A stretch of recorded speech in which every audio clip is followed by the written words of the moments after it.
Good? Yep. All right. So, Marcus, the noodles have been drying for about, I don't know, 4 hours, something like that. So, what I did basically is, on here, there's some flour, and you'll get some pockets of flour. Just kind of get rid of all the big pockets of flour. That's what you want to do. Flip it over. Not much flour on this side.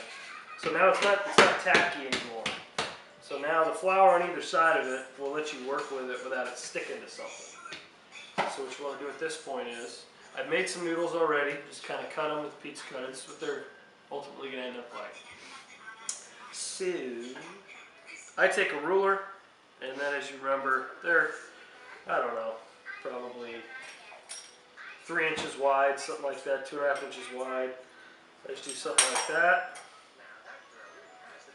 Something like that. Maybe put it over the other one. And maybe cut down the side. No exact science to this. And then with that on top of it, you can do it single layer if you want. That's how I started out doing it. It's a little bit easier doing it that way. Not easier, but less chance of it sticking to each other. So you just go along and then cut. And then I think this is about the size of the noodle. But you remember, that's chickens. So you just come down here. And at this point, you're going to notice that the flour on top, the thin sheet, and the fact that they're dry, it's not going to stick to each other. And I guess Grandpa used to roll them up like this and then cut them like a jelly roll or something. Well, he's a better man than I am because I'm not going to do it that way. But let's do it like this. A little time consuming, but you get the idea.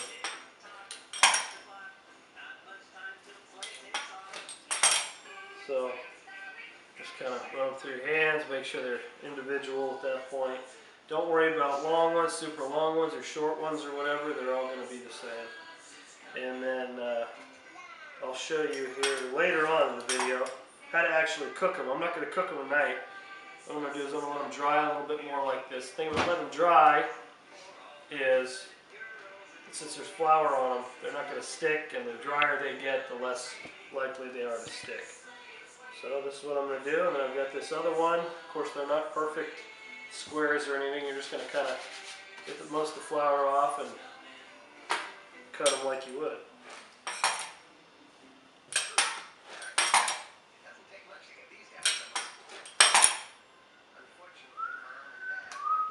But this is essentially how you do it.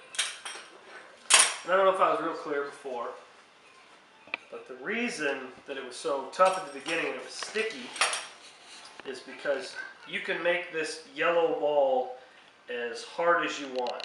You can make it to where it's, keep adding flour and it's almost crumbly, and you can bounce it off stuff and it's not sticky. You want to keep it as sticky as you can work with it, but not stick into your hands. I hope you understand what I'm saying. You'll understand once you make a couple batches what I'm saying. So this batch, since it's just a little bit of flour, mostly egg yellow, or egg yolk rather, it should come out flat, just like Grandpa's noodles, and not puff up at all. Can these noodles be frozen to save for Christmas? Very good question. They can be frozen to save for Christmas. What you're going to want to do is just leave them out. It doesn't matter, because obviously when you get... That was important enough? Okay. So you can see they're just... Okay, anyways, so what you're going to do is, you obviously know when you buy egg noodles at the store, they're dry as hell and you can crack them and bend them, or, they're brittle. So you can leave these out literally as long as you want, because once you hydrate them, that's when you're actually going to cook them. So yes, Amber, that was a very good question. You can, after you leave these out, I'd say, man, probably another couple hours, throw them in a Ziploc bag and freeze them, and then you can put them straight into your boiling broth, which I'll show you how to do later on in the video.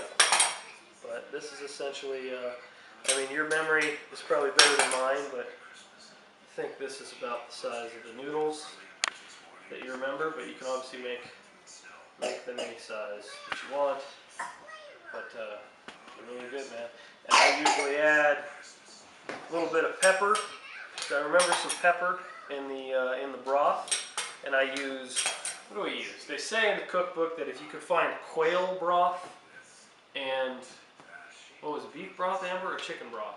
I think beef. We just use whatever that we have We from use the a turkey. combination of like beef broth or chicken broth and that sort of thing. But I don't know, if they happen to have quail broth in Kodiak, then we're certainly welcome to use that, but we never have. But they come out great. I mean, beef broth is usually what you use for gravy anyways.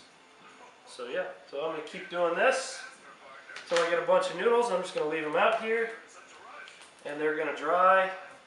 And realistically, you could, if you wanted to make them right now, I guess you could put them in the stock, but I usually let them dry to where they're not quite as limp. They're just, you know, just starting to get a little bit hard. And I think that was the deal with, it's actually getting the consistency right and then waiting all day. That's why they seemed like they were really, really hard and some sort of mystery while we were growing up. So anyways, man, I'll get back to you about actually cooking them. Good luck.